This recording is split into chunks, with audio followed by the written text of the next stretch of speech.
Welcome to Insights into Northeast Michigan, a WBKB News public affairs program. Insights deals with the issues affecting those within the community, as well as Northeast Michigan and the state. And now, Insights into Northeast Michigan. Welcome to Insights. I'm Sherry Stewart. This week we're pleased to bring you our show from the Alpena Fire Department. As our conversation this week will focus on our first responders and the training that is crucial for them so that they can respond emotionally and physically when we call.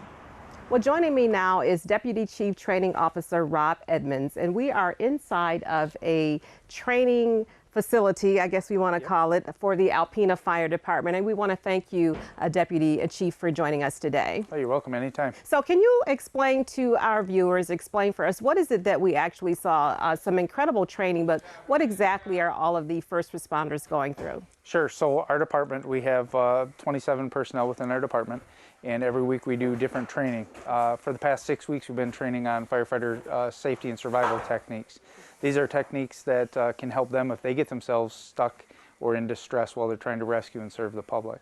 So there's different modules that we went through, everything from an entanglement to restricted openings to a hose separation drill. So this week was just basically taking all those 5 weeks of training and put it into a practical evolution for them to actually put these skills to test. Okay, so now every first responder with your department will go through this training? Correct. Every one of our firefighter paramedics will go through the training, and really it's for their benefit because we're looking at keeping them safe and keeping them alive. Obviously our job is very stressful and very dangerous. So there's times we get ourselves in a little deeper than what we should, so we need to know how to get ourselves out. So how long, is there a time frame that it will take an individual to get through the training, or is it just about survival? It's about survival, so we're giving them the skills. Obviously when we get in a structure of some sort and we're firefighting, we could become lost, disoriented, separated from our crew, entangled. So we need to know how to get ourselves out of that and get ourselves to safety. So for the purpose of this course anyways, it'll take people anywhere from 10 to 30 minutes to go through it. So it just depends on their fitness level, and it depends how easy of a time they're able to apply the skills. So. Now, tell us a little bit about becoming a firefighter. What is the path to becoming a firefighter in the state of Michigan, or specifically with the Alpena Fire Department? So for the Alpena Fire Department, currently we prefer to get firefighter paramedics. So you have to be Fire 1 and 2 and paramedic. However, just recently we dropped the requirement to be a firefighter, and we're basically looking for paramedics, and we'll do an in-house training if we have to make you a firefighter. So the training itself, to become a paramedic, you have to become a basic EMT, which takes about a year's time, and then about another 2 years to become a paramedic. By the time you're done with all your clinical rotation and education, and at that point you can test to become a licensed paramedic. So, and that's what we're looking for, because we do have a shortage in the state of paramedics, and we're having a real hard time getting candidates, good candidates, to fill 3 open positions that we have right now. What do you think is the most important thing that you're looking for? Obviously you have to have the rigorous training, but is there a certain mindset? Is it a wanting to help the community? Is it, people say, some youth look at this and they say, hey, I've always wanted to be a firefighter, but what are specifically, do you think, the skills that are needed for somebody to consider a career in being a first responder? Sure. Probably the biggest thing is the fact that it is a calling. It's something you got to really want to do. The pay is good, but some would argue that it's not good enough. And it is a big time commitment for us. You're away from your family quite a bit. We do work 1 day on and get 2 days off. So you are away from your family. So your adopted family is the fire service family. And so really it is a calling. So qualities that we look for, we're looking for people that have really good people skills and they want to help the community. We're looking for somebody that has that drive to make a difference in the community that they serve, which for us is Alpena. We do cover the whole city for fire and EMS and the whole county for ambulance service. So we're probably one of the only services that provides all firefighter paramedics in our ranks, and we have several of our personnel that are critical care paramedics, so that we can do that more advanced care. So what is that? So when someone dials 911, does that dispatch call immediately come to the fire department, or where does it go? So when somebody calls 911, it goes into our 911 dispatch center, and they funnel the call. So basically they determine whether or not it's a fire response, a police response, an EMS response. At that point, then they would dispatch the appropriate service. So for us, any place in the county for ambulance, they would send us out to actually be the transporting agency. Now, each one of the townships do have volunteer departments that have medical first responders. So they first respond, get to the patient prior to us, and initiate care.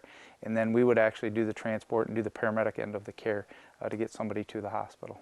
So in addition to structure fires, responding to those type of calls, if there is an accident, a vehicle accident, what type of training is required for that? So a lot of that training is done in-house. So we're an all hazards department. We do handle a limited amount of hazardous material type stuff, low angle rescues, vehicle extrication, fires, ambulance. Pretty much when the community calls, we're their problem solvers. Okay. So we're looking to solve whatever problem that they have and hopefully get them, obviously safety is the #1 priority. Now, are there calls, obviously, what are the most dangerous calls? Is it a fire structure, or does it just vary? Do you have calls that are categorized, or situations that the department categorizes or the industry does in terms of severity or danger? It varies. Obviously, our fire calls are the most dangerous just because we don't have a lot of them, but they are high risk for us. Okay. So we have a lot of those higher acuity calls. It really just depends on the call. The situation presents itself as we get dispatched. So a simple call can turn bad in a really quick way. So it all depends on how we handle it and the conditions we find when we get there. So. This is so interesting. So, Deputy Chief, we will take a quick break. When we come back, we want to talk about the emotional training that your first responders go through, because sometimes we don't always consider the fact that, as you say, they have families to go home to. So, how do you manage the stress of the job? So we'll talk about that when we come back. Insights will return after these messages.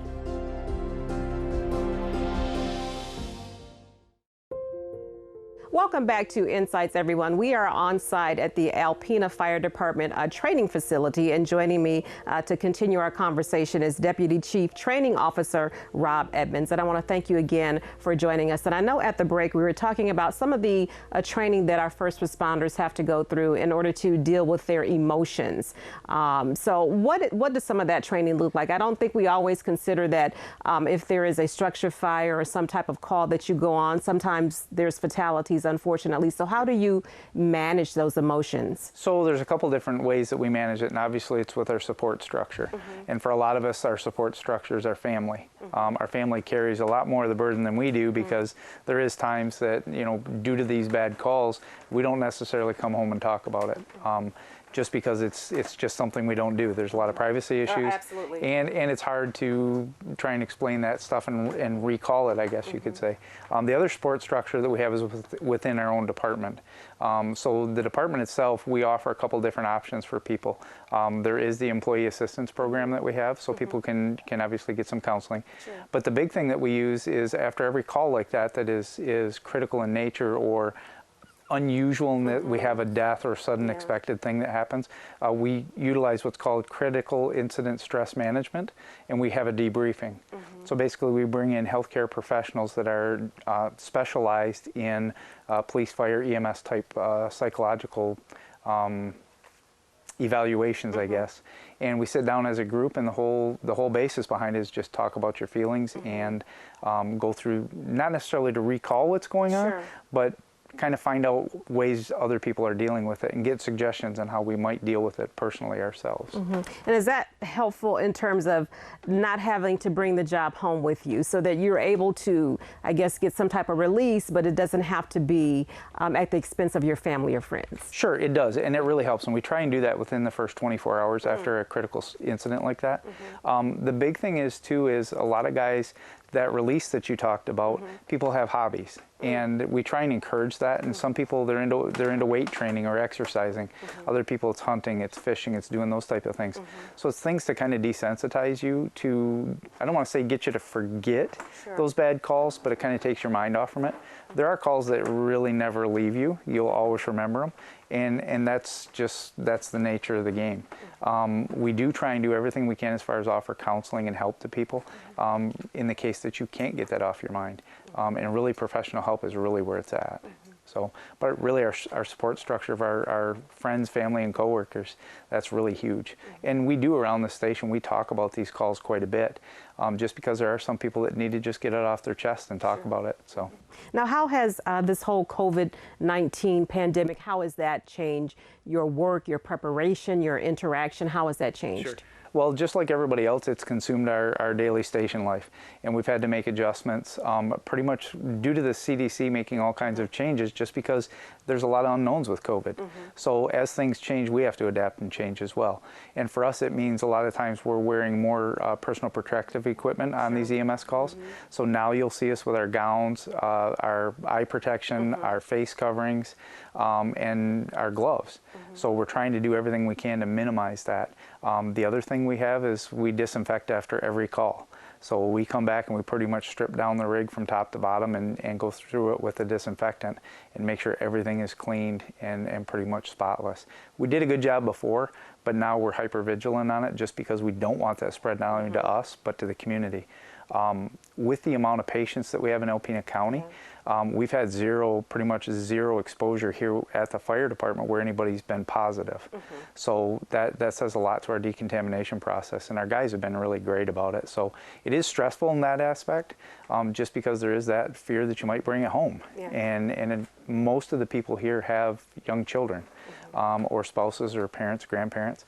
So it is a huge concern for us. So have you all been tested for COVID-19? No, we've had a couple of people that we thought had signs or symptoms of it, and we would put them off work until they got tested, or the signs or symptoms resolved. So they went into a quarantine? They went into a quarantine, yes. And I want to say that there was 3 of them that were tested, and they came back negative.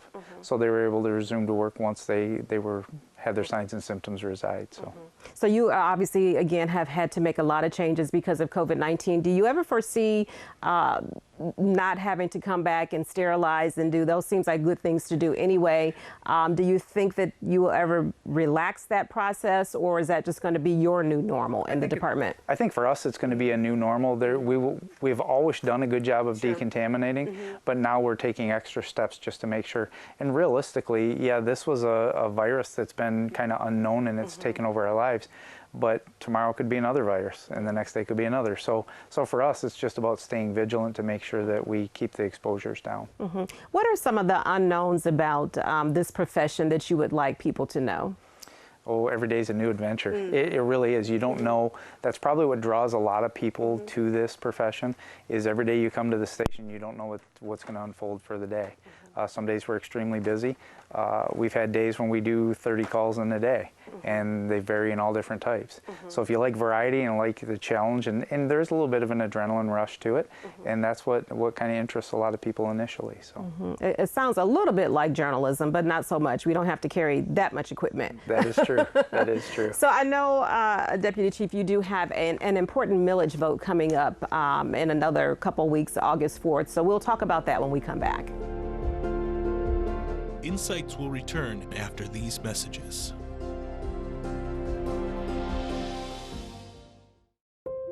Welcome back, everyone. We're continuing our conversation with Deputy Chief Training Officer Rob Edmonds, and that's a long title, but it's well deserved. So it is, thank you. You've been here, what, how many years? 30? I think I'm on 23 years that I'm actually been here at the Alpena Fire Department. Absolutely, and so a lot going on. You do have an important millage that's coming up August 4th. Can you tell us a little bit about that and what you obviously hope will be the outcome? Sure. Obviously, we're hoping that it gets passed. It is very critical in the ambulance service that's provided to the county.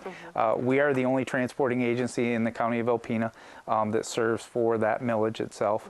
We basically have 7 ambulances that we have in operation every day that are available for the community's needs. The importance for that millage is it's a major source of our funding to allow that to continue out to the outlying county areas, to each one of the townships. So we're asking not for a renewal this time, but we're actually asking for a brand new millage with an increase. Since 1980, we've kept it at just 1 mill to provide the ambulance service. and we're asking for 1.5 mils. Part of the reason for that is the cost of providing the ambulance service keeps increasing. Back in 1980, we could probably buy an ambulance for about $25,000, and now you're looking at just short of $200,000 for the same ambulance. And we do replace one in our fleet every year that is provided for by that millage. It also allows us to run double paramedics on all of our trucks. So it really is an added value that the community gets, because not many places in the state of Michigan do you get double paramedics on there. We use that as a safety net for us. With 2 paramedics, it allows 2 minds basically to go to work on somebody who's sick, and we want to provide the very best care, and that's really what it's about. So again, you're providing 2 paramedics every call. Correct, every call. And like I said, we do the transport for the whole county, which is extremely important and critical to us. So what are some of the other changes do you foresee, I guess, in this industry or in this career field? Because so many people, obviously, this is not a work from home profession. So what are some of the other changes? Is it in technology? Is it in the number of calls that you respond to? What do you anticipate in the future for this career field? For us, every year it seems like our call volume goes up about 10%. When I first started here, we were doing about 2,000, 2,100 calls a year. I think last year we were just short of 5,000 calls for the year serving the whole county. One of the biggest challenges we have is staffing. So the biggest issue with staffing is just because there's not that many paramedics in the state of Michigan available like there once was.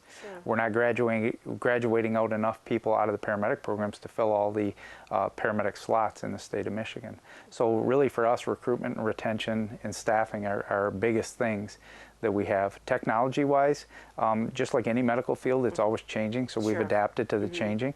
And the biggest thing is just providing the excellent patient care. Now, in terms of recruitment, do you recruit as early as high schools? Do you do those visits? Where do you do your typical, I guess, recruitment process? Well, we're actually kind of revamping that. We're looking at outside the box, basically. Because the recruitment is so hard to get somebody in here, we're actually looking at revamping our recruitment and retention program to get into the public schools if we can in some way, and start possibly a recruit cadet program so that we can get these people interested in it at a younger age. Once you get them in here, then it's a matter of trying to mentor them to realize that this is a really good job and to see if it's something they're interested and fit for. Not everybody's cut out to do this job, and I'd rather them find it out at a young age than to put a lot of time and money and investment in it, later on. So. It does seem, though, that it certainly is a field, once you're in this function, that people stay for. They really make it their life. I always hear of 25, 30 years service. In your case, almost 30 years. So I always hear that story. Yep. So yeah, I started out right close to being out of high school. I was 18 years old, so I'm going on year number 32, and I really have no regrets. Yeah, there's times when you see you have bad calls, you have bad situations, but realistically, it's for the betterment of the community, and that's really what it's about.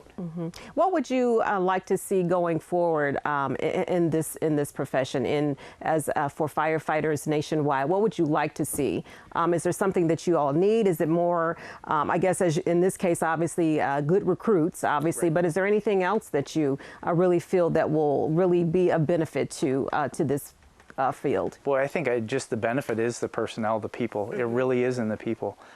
With a good quality employee, the nice part is the service is much better than what you would expect if they want to be here. And that's really what it takes, is the right person for the job. And like I said, not everybody's cut out for it, but finding that right person that's willing to make a difference in the world and in our local community, that's a huge benefit for us. And a couple months ago, just a couple years ago, we had to call first responders for my father, who was in distress. And I remember a couple weeks later, we received a nice card from our local fire department, and just a follow-up. And I'd never imagined that you do things like that. It just never even occurred to me. We do, because it's all about community service, because we serve the public. So we try and go the extra mile to make sure the community knows that we do care, and we're trying to do the best that we can. And we're concerned about everybody. It doesn't matter if they're a resident or they're not a resident. It's all about the humankind part of it. And that's really critical for us. It's a lot of feel good, if you will. Anything else you would like for us to know? Again, we know that the millage is coming up August 4th. You're looking for great recruits. We are. Okay, anything else for our viewers to know? I think for us, just a thank you to the community because they've always supported us really well. In exchange, I mean, not that it's an exchange issue, but we do try and provide the very best service that we can, and you're really not going to find a better group of guys anywhere, and gals, to provide the service that we provide. We do our very best to stay up on training and provide the service that the community needs, and we adapt and change to that. So as we see the needs of the community change, as it relates to fire and EMS, we make those adjustments as well. So, and it really is about customer service. Our job is to serve the community that we live in. And the community is the customer. Community is the customer. Absolutely. Well, Deputy Chief Training Officer, I want to thank you for spending time with us today, allowing us to spend time in this training facility. It really is that. So it's been a great conversation with you this week. Well, thank you for coming. I'm glad we could show some of the things that we're doing for the community. Absolutely. Well, that does it for this week's Insights. If you have a question, comment, or story idea, you can reach us at news@wbkb11.com. I'm Sherry Stewart. Thank you again for watching. Insights into Northeast Michigan is produced by WBKB News. This has been a production of Thunder Bay Broadcasting Corporation. All rights reserved.